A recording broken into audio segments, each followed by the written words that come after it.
Are we live? We are live for the holiday special of Freight Gong Friday.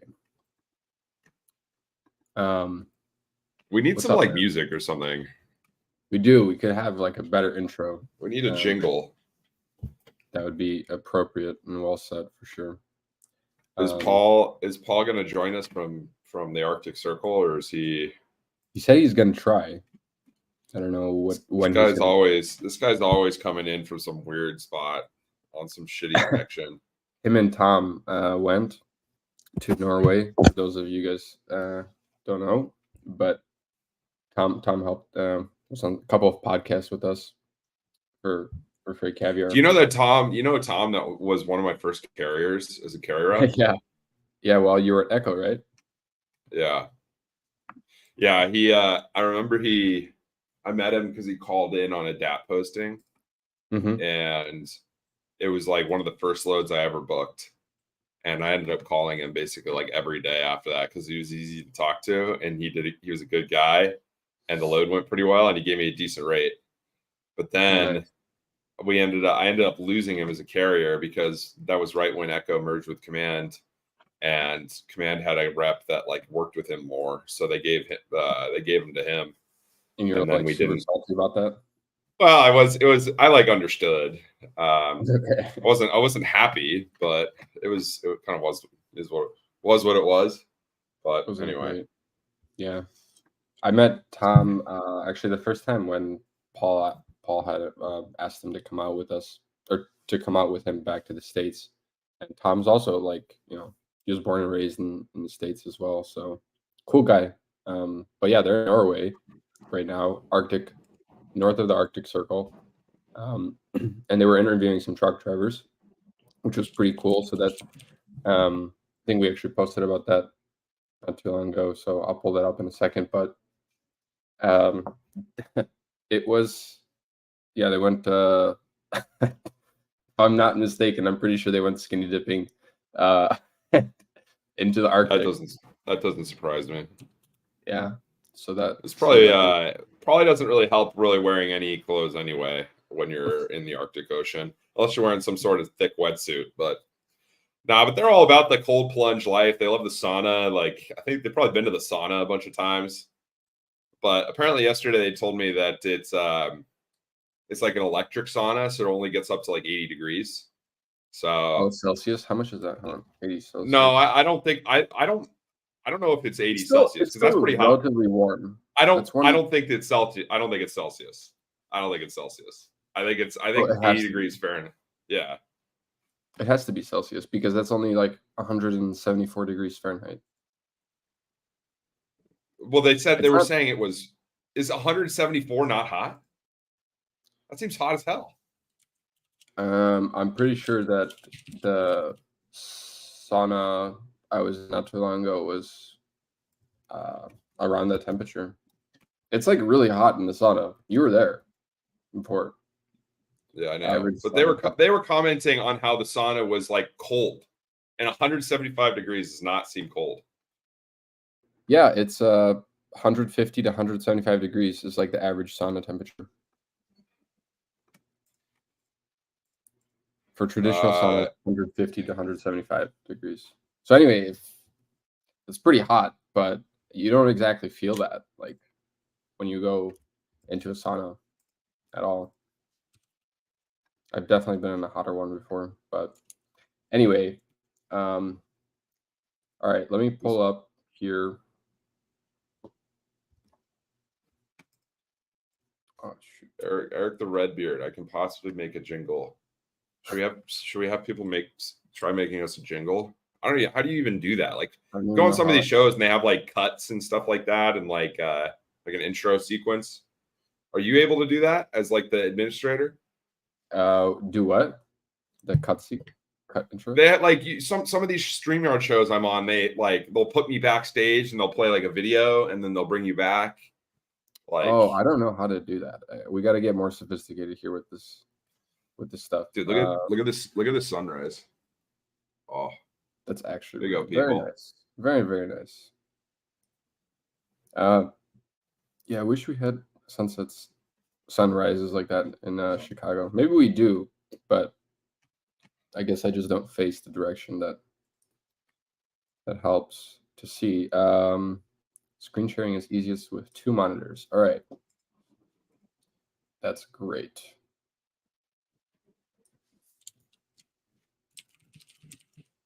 What should we talk about today? What's in the newsletter? I haven't even looked at it today. Yeah, so we did a breakdown of the best and worst stocks, which was a little bit weird, and you'll see why in a second.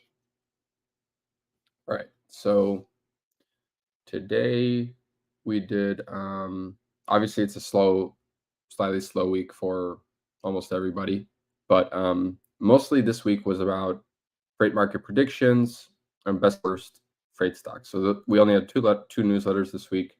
We can go over the freight market predictions. So we have a bunch of CEOs. Earlier from Tim at Ascend, Steve Conan at Comfreight, Steve Cox, Dennis Brown. All right. What did they say? What did they say? Yeah. All right. How do I make this bigger? Make this bigger. So let me zoom in here. When are we all going to go back to buying G-Wagons every year? That should have been the question you guys asked. That's a good question. I guess maybe that's another poll we can take. All right. So let's see. TFI acquires Daseki. But if we get to straight the predictions, so Tim says 2024 is going to suck even more than 2023. Thanks, Tim. Damn it. Nicole Glenn says that the shippers market is most likely going to dominate into the latter part of 2024. Steve Conan says there's plenty of opportunities for tech and automation, and basically tech and automation enabled efficient operators. I agree with that. There is a lot of opportunity especially in the coming year. Nate Cross says he expects this to continue up until 2024, and that being slow rates basically at a very at a very low level. Dennis Brown, let's see, three big factors are interest rates, price of oil, and its election year. We actually talked about this last week, how the interest rates are kind of going to be affecting a lot of the different downstream. I like seeing Steve and Matt be positive. That's a good change, yeah. So, thanks, Steve. Of course, the Gong guy has got something is positive. yeah. Maybe goes to say something. Yeah, that's definitely what it's all about there. Steve says that it did their best work in 2023. And then let's see here. Matt Amara from Whimsy says, despite the concerns of over $1 trillion in credit card debt, which is alarming, consumer stability remains evident, fostering optimism for resilience throughout 2024. So, and then we actually did a poll across all of our social media platforms, and we asked our audience what they expect the freight market whether they expect the freight market to improve in 2024, and 55% of you said yes, 44% of you said no. If anybody has any comments that they want to add live, feel free to do so, and we can pull them up and talk about them. But we just included a couple of different comments here from people. Rafa, I'm not sure who the second one is from, but anyway. So let's see. I thought a big one to kind of talk about was not so much reported on, but U.S. blocking tech stacks that operate in Chinese ports, if I understand correctly. This one was, I mean, I guess expected to some extent, given all the geopolitical rife that's kind of going on right now. Did you hear anything about this? I didn't, but I know I was surprised when I found out that most of the ports, I'm pretty sure most of the ports are run by foreign companies. Most U.S. ports are run by foreign companies. I might need to audit that, but I'm pretty sure like TPM, or is it TPM or APM? So I think it's Maersk runs a bunch of terminals. Yeah. But I'm pretty sure it's like majority not US. I hope somebody like shits all over me in the comments here and tells me I'm wrong, but I'm pretty sure that that's what's right. I didn't hear about the Chinese doing that, or Chinese being blocked, but it wouldn't surprise me if that were the case, because we've blocked their technology in other domains, so it's not exactly out of the ordinary for us to do that. Yeah, it seems like Congress blocked any seaport in the world from, or the Pentagon from using any seaport in the world that relies on this platform called Login, I guess. So I think that's a pretty big deal. I wonder how many ports actually are using that platform. It's probably all the ports that they're like building or helping manage. Because I think their whole like Belt and Road thing is, all the infrastructure they're building and supporting around the world. I'm pretty sure I'm pretty sure they're either building ports or they're coming in and refurbishing and managing ports, and they have like predatory like financial terms where they have these crazy leases with these crazy payments, and if they're not met, the country can't meet them, then they like take them over. They probably have like a whole like Chinese port stack that they're using in all of these places. Maybe that's what they're talking about. I have no idea. And it's go figure, it's probably a national, I wonder how Congress framed it, but if it was U.S. ports, obviously that would be a national security, concern for sure. I think Craig put out there was a tweet that he said, I think, about this. I'm trying to find it right now, but there's a video right here from the Wall Street Journal in May about this. Did you send it to me? You want me to pull it up? What? Here, how do I? Yeah, that looks pretty interesting. It's it's kind of long, but where'd you send it? Oh, right. In the private chat. Yep.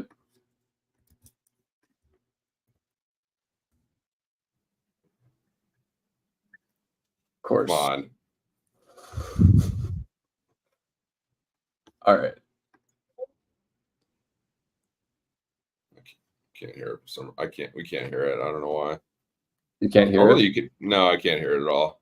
Okay. But all right. Well, it's called Inside the U.S. Strategy to Counter China's Booming Network of Ports. And it's actually, it is a pretty big deal, because I remember, this was a while ago, but I remember a bunch of articles about, I guess this might have been around May time, when this video was released, but I know that a lot of what China's doing in Africa, or one of the things that I heard, and feel free to fact check me on this, but there's a lot of loans basically being given out by the Chinese to various different African countries. Yeah, it's Belt and Road. Sorry? That's what I was just talking about. I think this is related to that, and it was concerning to me. Yeah, it's definitely all connected. They're basically giving these ports all this money as a loan, and they know that they're going to default on those loans. So they're kind of predatory in the sense that, like, it's essentially a takeover, is a kind of a smart takeover strategy, but it is concerning that especially from a U.S. Yeah, security you perspective. hate to see it. You hate to see it. Yeah. But they're playing the 40 chess, and hopefully we're returning the volley. Giving them a run for their money. Well, I mean, I guess. I hope so. I hope we're doing something. All right, what else do we got here? I didn't watch that video of Ramaswamy. You didn't watch this one? No, I have not seen it. I know a lot of people were talking about it last week. So Vivek Ramaswamy, which is one of the Republican candidates, whether you like him or not doesn't matter. We'll go over some of the things that he mentioned. Let's see here. So I think there's actually there's a good summary. We have an article obviously about it, but let me find real quick. I think Lombard had a very nice succinct. Yeah, he did. He said something about it. Here. Wonder what Lombard's doing right now. Yeah, I can message him. Hold on, let's see. All right, Lombard, how much do you tweet, man? Well, I got tweets all the time. I know. I'm just trying to see, when was this? This was a while ago, bro. This was like last week, Christmas, right? What definitely was. It was last week. I don't even know what it's Friday. Christmas was on Monday. Okay, all right, I got it.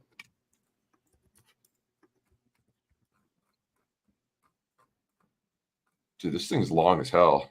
All right, what's interesting on here? What did he say? Did he say anything interesting, or did he just? Yeah. So basically, he covers. He actually mentions that there's no driver shortage, and there's more so of a retention issue, which was kind of based. Yeah. He supports better graduated training. He's against speed limiters. So far, that was a point of contention. I was actually talking to Paul about that, and he was an advocate for speed limiters. I didn't exactly know how I felt entirely about them, because when I was at Autobahn and researching like where a lot of the accidents came from, 25% of all the accidents in the United States happened while reversing your truck with trailer, and that included injuries and fatalities.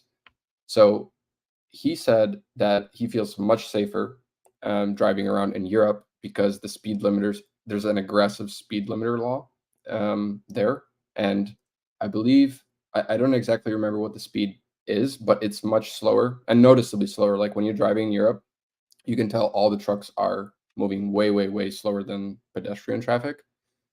So I don't know if anybody has any comments on who feels safer. Vivek said he felt. Oh, Paul. Of course, Paul does. Paul's like a European double agent. For we have to take what he says with a grain of salt on anything Europe related.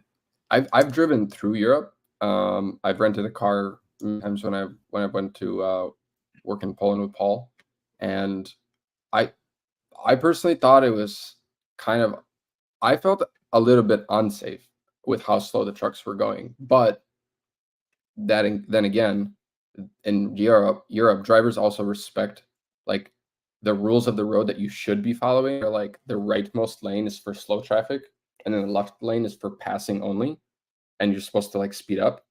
Yeah. But in the States, I mean, you've probably gotten caught between two semis speed limited at 68 miles an hour, and they're going, right next to each other, and you can't move around them. It's part of the fun of driving on our highways. I'm not. All right, so he's against speed limiters. He's against automatic braking systems. He believes too much tech is causing mental health problems for drivers. So, Gord, our internet trucker friend Gord, who is banned on socials except LinkedIn, is that tech portion too much? What did it say? Too much tech is causing mental health problems for drivers. I wonder if he means in-cab cameras, tracking, Like, what does he mean by too much tech? I wonder what he means by that.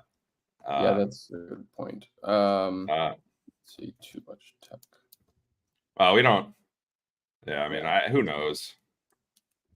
Anyway, this is a Fairwaves article, so you can go check that out if you're interested in more about it. But I thought that the one thing that I probably disagreed on, and just over in general, is, and I'm probably biased towards it, but the automatic emergency braking systems. I can see why he says that, because I know from personal experience that the automatic emergency brake systems are an absolute dumpster fire. The current ones will just randomly, what's called phantom brake, the truck on the highway, and so you're going like 68, 70 miles an hour on the highway, and then just out of nowhere, because of like a bad radar sensor reading, the truck just slams on the brakes, and not only is that dangerous or the driver, but also obviously everybody else around. However, just the general concept of automatic emergency braking systems, I do fundamentally agree with. It's just that they're being built right now in a way that, like, first and foremost, you can't update these systems. Like, once they're installed in the truck and assembly line, they're on the road for the next 15 years. And that's a problem, because if they have like a defect or could use a software update, like, you can't do that on these trucks today.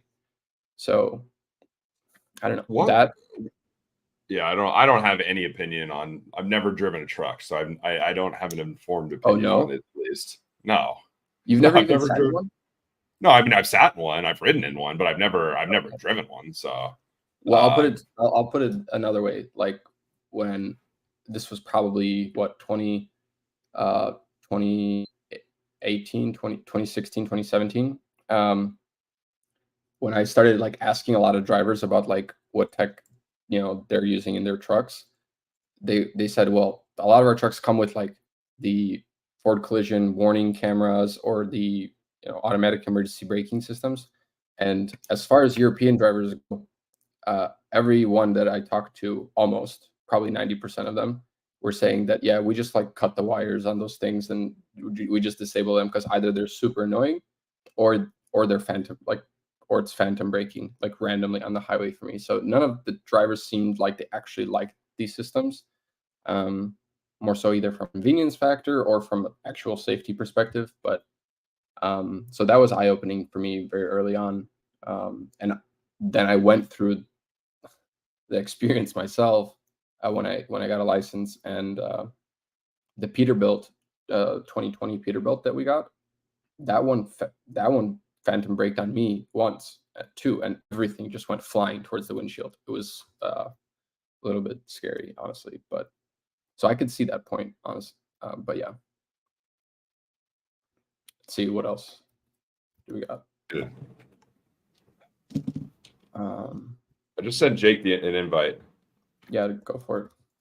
I have my notifications muted. I didn't see his messages. Okay. What else? All right. So then today we did the best and worst freight stocks of 2023. So this was a little bit weird because we expected there to be more losers in the. We'll start with the worst stocks. It's like all the LTL carrier. Well, Forward Air, didn't they they did a merger with somebody and nobody really liked it, right? Like I think that's why their stock is in the toilet. I believe it has something to do with that, yeah. But they acquired Land Air Express, I believe, earlier in the year, and then came disputes with Omni Logistics, which was the merger, the merger that Forward Air was contemplating. So they sued, with the company filing a suit against Forward Air to enforce the merger of the two companies. So Forward Air is down about 39-40%. All right. UPS is down. Yeah, go for it. All the parcel companies are or no, FedEx is FedEx is up. UPS is down that much this year. UPS is down. Yep, by 10%. It says FedEx is up 43%. Is that real? What am I So year looking? to Am I date, on the same newsletter as you? yeah, it's from today. Yo, Jake. What's up? What's Last trading day on? of the year, right? Today's the last trading day of the year. Yeah, that's right. Yep. I'm Chaos. I'm gonna buy a bunch of what stock should we buy? Let's do some financial advice on the show. This is financial advice. Pop off in the chat. Pop off in the chat. What should we buy? Reed's stock pick. Norfolk Southern. Is that what we're buying? I don't know. I'm just here to convey the information. But oh, come on. Hey, protect yourself. It's a smart answer. UPS did have their huge their labor issue. I guess that probably didn't help them. That didn't help them. It's just crazy that FedEx's stock is up 43% and UPS's is down 10. Like, yeah, it's a big difference. So I don't know anything. Frankly, I don't know anything about stocks. So I'm talking out my ass. But why is that? Somebody smarter than me should answer that question. I don't know. Let's hear your theory, Reed. I don't have a theory. You say you don't know anything. I don't have a theory. I straight up don't. Yeah, my only thing is for UPS that I could think of is that they raised the wages of their for their Is FedEx a union outfit? Like, do they hire Teamsters like UPS does? Let's see. I'm gonna Google that.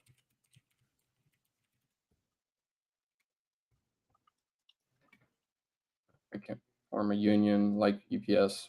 6 months ago, somebody posted this on Reddit, so I take it as that they are not unionized. Let's see. They use a bunch of contractors. I know that. I know they use like all of their I'm pretty sure they use a ton of contractors. I don't know if UPS uses as many. Yeah, it seems like FedEx found a way around it, and it's a bunch of different contractors, like you said. What else? All right. So anyway, my theory would be that it's due to the labor disputes as well, and it's just simply an investor sentiment towards those wages. Is that financial advice? Take it as you'd like. I don't think so. Alex Bates is in the audience looking for financial advice. So, Alex, put your entire 401k into Forward Air. How about that?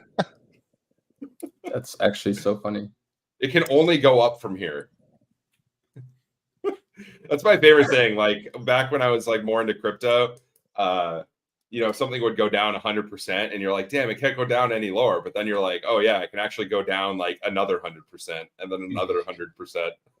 You like don't think about like how basic math works. Anyway. The funny thing is that to Alex's comment, the funny thing is that I did actually do a cold plunge last night, and it's probably the reason why I sound like where did you do it? Same place that we went to. Oh, you went to the place in Chicago? Yeah, I just went with a friend from college from our robotics club. Jake, do you have any like saunas or bathhouses in Springfield? I don't think so, but maybe this is an opportunity. I feel like there might need to be one. I worked out this morning for the first time in like probably 2.5 years. So this is topical to me. I feel like I'm like, starting a new journey. Are you gonna get on the cold plunge now? Are you gonna? I feel like I have to. Like, it's what you do, right? Red light therapy or something like that. Yeah. If we really want to lean into our C-suite titles at Lost Freight, I feel like we got to really lean into it. Yeah, if you're like a tech CEO now, you have to be doing cold plunges. It's like you no have question. To. Yeah. They are. I was very motivated by Lombard's TikTok. Got my ass in the gym. Did he do? Fuck, dude. I have deleted TikTok a while ago. I got to get back on it. I miss Lombard's yelling at me. I think he's like the only. I think I follow like 3 people, and he's one of them. That's a good enough reason to be on TikTok, honestly. Lombard's posts are I'm gonna download it again. I downloaded TikTok once in my entire life, and I got sucked in for like 3 to 4 hours, and that was like the first time that I ever felt, I don't know, this sounds cheesy, but like like addicted. the power of AI, of how good their feed was. Like I did not get off my phone for 3 to 4 hours. And as soon as I realized that, I was just like, okay, this is You it. just Like, you open it, and it instantly starts hitting you with videos. You can't stop it. And next thing you know, you spend 6 hours watching some dude mow lawns. Like it's basically. that's. I mean, Instagram and YouTube, I think, are super. Like YouTube is my. I get sucked into YouTube, and the videos love are YouTube. long, so it's YouTube is the best. YouTube is the best. At least I feel like I'm learning something on YouTube, and it's not like some garbage that you get stuck into on Instagram or Twitter or TikTok. I'm getting phone number isn't registered. Oh shit. I gotta. Okay, I'm not logging in right now. What else do we have on the stories here? Is there anything interesting? Well, so I know here was the part that was kind of weird to us, which was on the worst freight stocks. Basically, we thought that there would be more poor performing stocks in general, but like only the first 4 that we have here, up to CH Robinson, that's down about 3 and almost 4%, was actually negative. Negative like stock price change year to date, and then the rest of them were just basically increases, but they were in the lower numbers, right? So like TSX, it was like everybody's complaining about how poor the market is, but maybe they're just talking out their ass. Yeah, but in terms of the best freight stocks, XPO did by far the best. They're up about a classic 178%. So that XPO is doing obviously pretty good. If you invested $10,000, so our question of the day was, if you invested $10,000 in XPO on January 3rd, how much would you be worth today? And the answer to that is $27,000. So you would have more than doubled your money. All right, there you go, Alex. There's your 401k pick. XPO. Who's asking about a 401k? Oh, nothing. I'm just making that up. Okay. Yeah. Yeah, come to Freight Gong Friday for your best financial advice. I do recommend. What else? Not financial advice. Not financial advice. Paul, let's scroll down. What Paul saw he's been hanging out with truckers up in the Arctic Circle.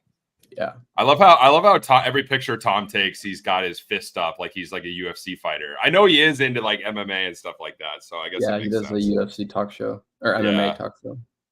What do you think? This trucker was just like, yo, why are these American dudes talking to me in the Arctic Circle about trucking? I don't know. Anybody's usually willing and open to talk to Paul because he's like 6'8", and especially around that area, I don't think that there's too many tall people, so it's like a novelty. Look at the little like the brush guard he's got on the front of his truck there. You see that? The brush. Oh, this. Like the grill, like on the well, I don't know what that's called. The rhubar, they call it in Australia, I think. You put them on trucks. You run over kangaroos. Cattle guard. Yeah, exactly. Rhubar? Yeah. Never heard it. Wonder what are they hitting reindeer up there? Like what? Like I'm not pretty sure. They it just looks sweet. What's our opinion on the under engine, like the cab over? What do you call it? Where the engine's under the cab? Yeah. Well, they're all the Europeans, like I think they're basically all like that, right? I don't probably just for space saving, but like in the US, they used to make a bunch of cab overs. And if you go on Twitter or you go on like Facebook, people post pictures of like old cab overs and they'll like be nostalgic for them. And people like, love posting pictures of them. And if you want good engagement in like a group of truckers, just like post a picture of like an old one. Cab over. But I've heard from drivers that they're a pain in the ass to like actually drive. When you have to work on the engine, the whole cab goes forward. So if you have any shit in there, like it's all just gonna, like when you put it back down, it'll be all over the place, right? It seems like a terrible design. I would think so. I don't know. That should be smaller. Yeah, well, that's definitely why they do them in Europe. I mean, they need like save space and make them shorter. They have you can't have those 15-foot long hoods driving around fucking wherever the hell these guys are driving. I think the main difference as to why those trucks are the way they are is mainly regulation. In Europe is obviously different, but their roads are like they're definitely not Americans in the sense that like everything in America is oversized, including the roads. In Europe, they're extremely narrow. But I don't know. At least I can only speak really for Poland. People drive. No, that is the reason. We don't even have to opine about this. That is the reason why they are that way. Everybody just drives their roads like are smaller. Formula One. Everybody, even though the roads are like narrower. So, well, what else do we have here? Anything good? What is this meme? Freight meme of the day. When you railed the load you didn't think was hot, and then all of a sudden the customer starts freaking out. Oh yeah, that's true. Yeah. I never knowingly railed a load that a customer asked for a truckload for, though. So I can understand the feeling, but I never did that.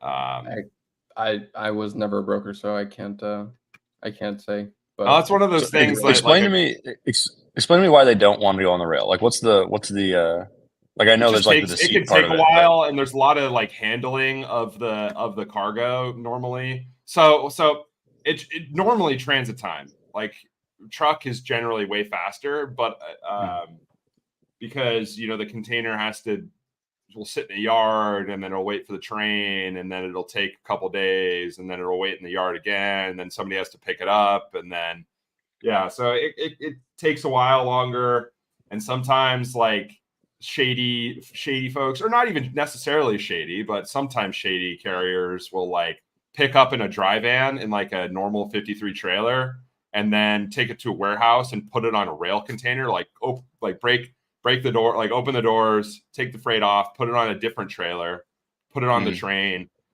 take it, go to the destination city, take it off the rail container, put it back on a 53 foot, then deliver it as if it were a normal load, right? Yeah.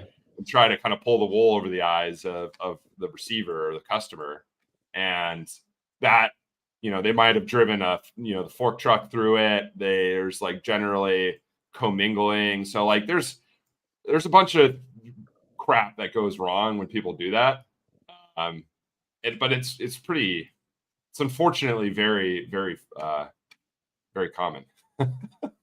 But anyway, but generally, why don't people do it? It's like, why don't they just use rail? Because it's not even that much cheaper these days. Like rail has traditionally been way cheaper. Like intermodal has traditionally been cheaper, especially on longer routes. But like, it's really not that much cheaper on a lot of lanes anymore. So, especially since the truck rates have more or less exactly come down. Exactly.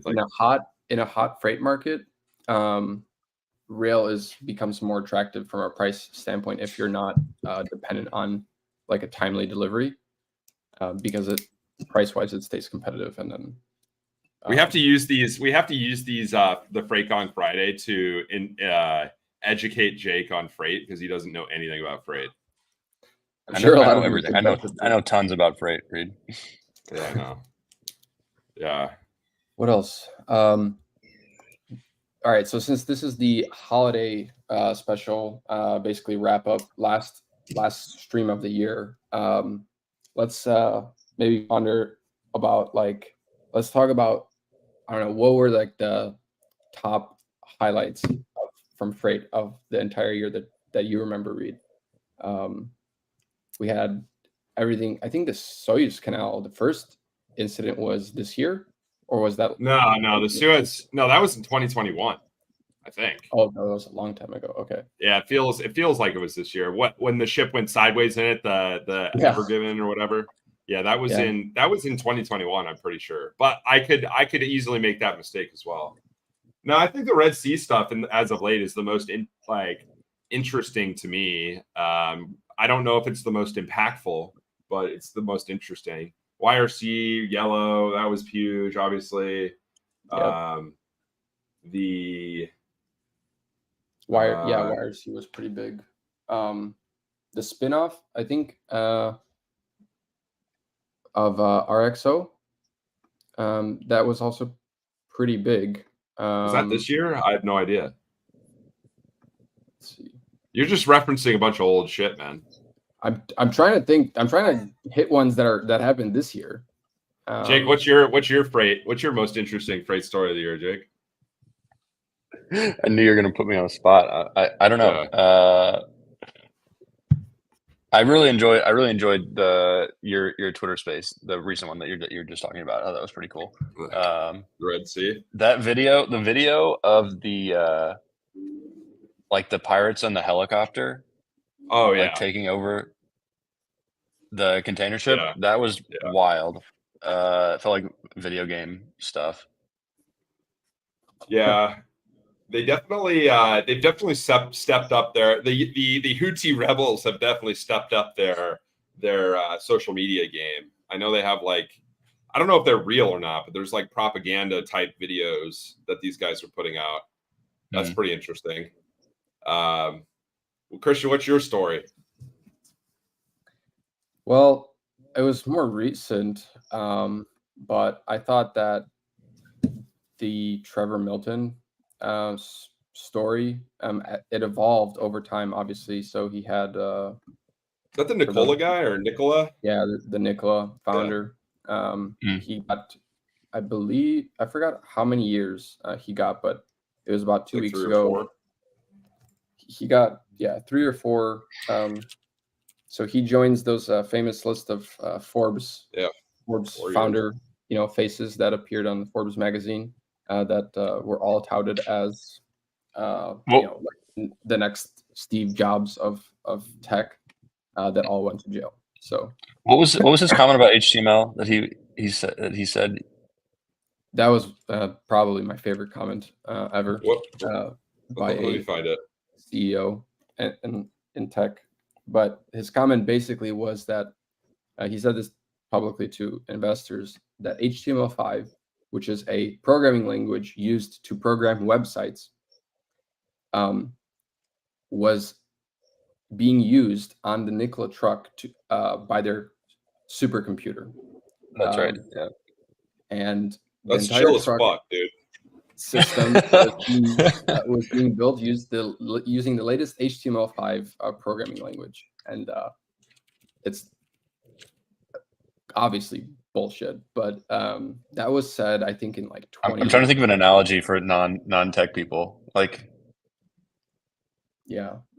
would be a good analogy for that? It's like saying you built a skyscraper out of plywood or something. Yeah, it would be that might be one way to put it. Yeah, or 2x4s. Yeah. And touting that as like the latest, like the latest and greatest in tech. Exactly. Yeah, that would be something. Yeah. Exactly. You guys follow HTMX on Twitter?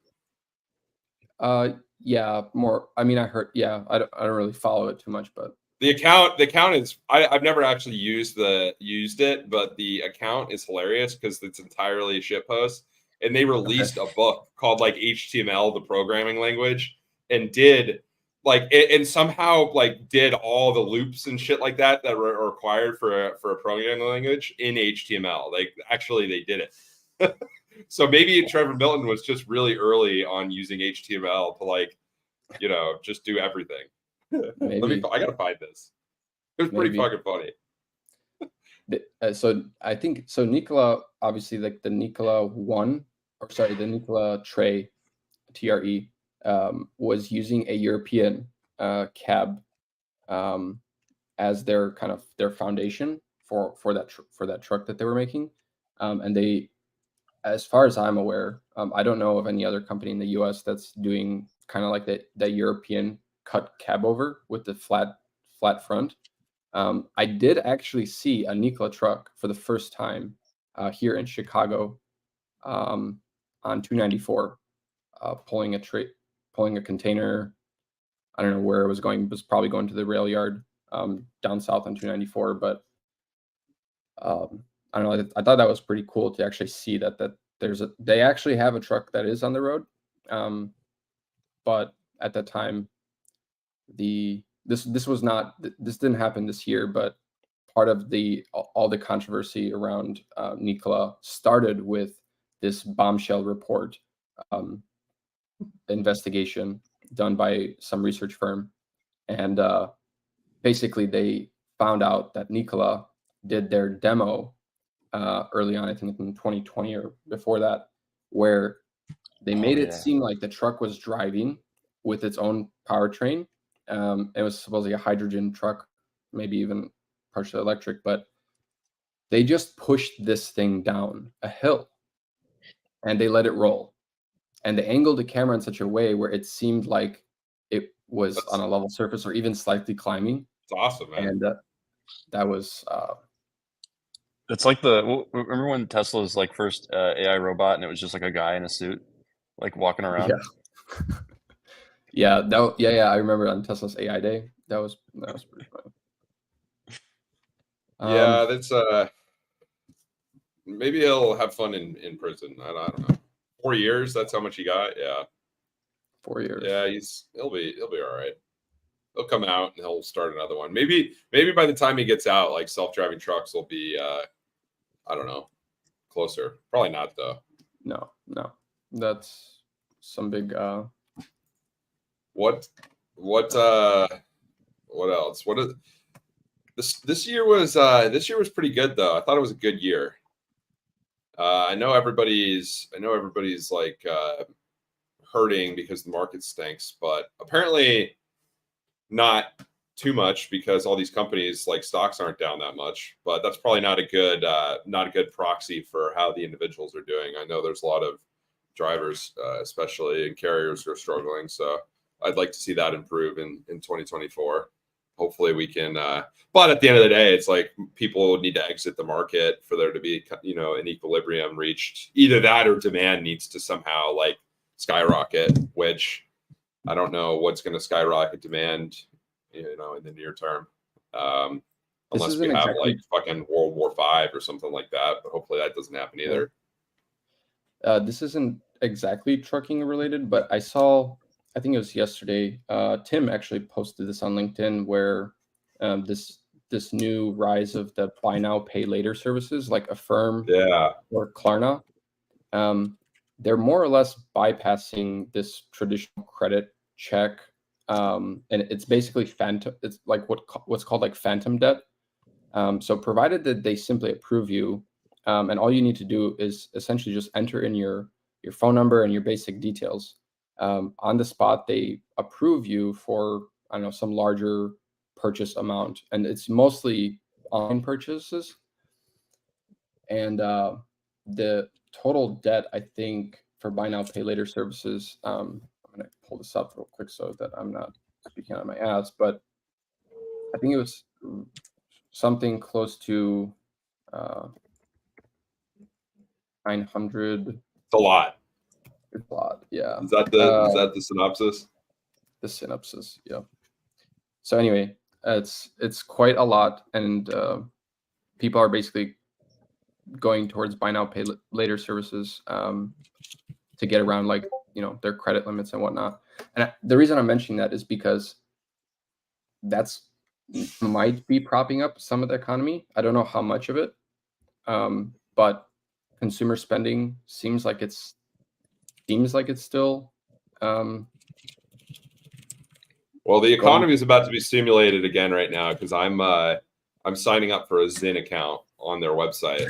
I love this. Look at this. Here, can I share my screen? Yeah, sure. One sec. Hold. You put that up? Yep. This is great. Like, I love this. They probably did this on purpose. This probably does not need to be this big. You know what I mean? Probably not. Like, I think that I like this a lot, actually, from a design standpoint. Can we put this like on our site, Jake? Can we do something like this? Yeah, massive banner. I'd like it to take up maybe a little bit more room, maybe like 40% of the screen. I mean, this should be even bigger. Like, what's our disclaimer on Lost Freight? Warning: this product contains, I don't know, truck lists. Truck lists are an addictive chemical. Just literally keep it this fucking same. Just swap out nicotine. This product contains structose. Structose is an addictive chemical. Vibes. I don't know. Fucking who cares? It doesn't even matter. It literally doesn't even matter. Like this is sweet. I love how, but I love how, like if you have like a pack of cigarettes, it'll say, like, what does it say?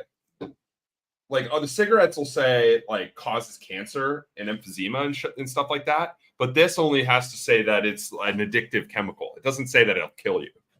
So it's a good message. Have either of you seen how tobacco products, the packaging on tobacco products looks like in Europe? It's they have they're even they have pictures. They have the pictures on them. The pictures of like moms and their kids, or like a kid. It's really real. Yeah, I swear on almost every single like pack of cigarettes. It's kind of disturbing, but I guess it's on purpose. I'm okay. Oh, here. Reed, I'm gonna make you a Twitter banner with this warning on it. All right, cool. I made one. Here, I made one on Canva a while ago. With the warning? Yeah, I did. Yeah, and warning: this product does not endorse broker transparency. I gotta find it. I also adapted the like the parental advisory explicit content. What exactly are you registering for? Like at Zyn? Like what is you can buy Zyn and there's like a rewards program. Oh wow, I didn't even know that. Let me register.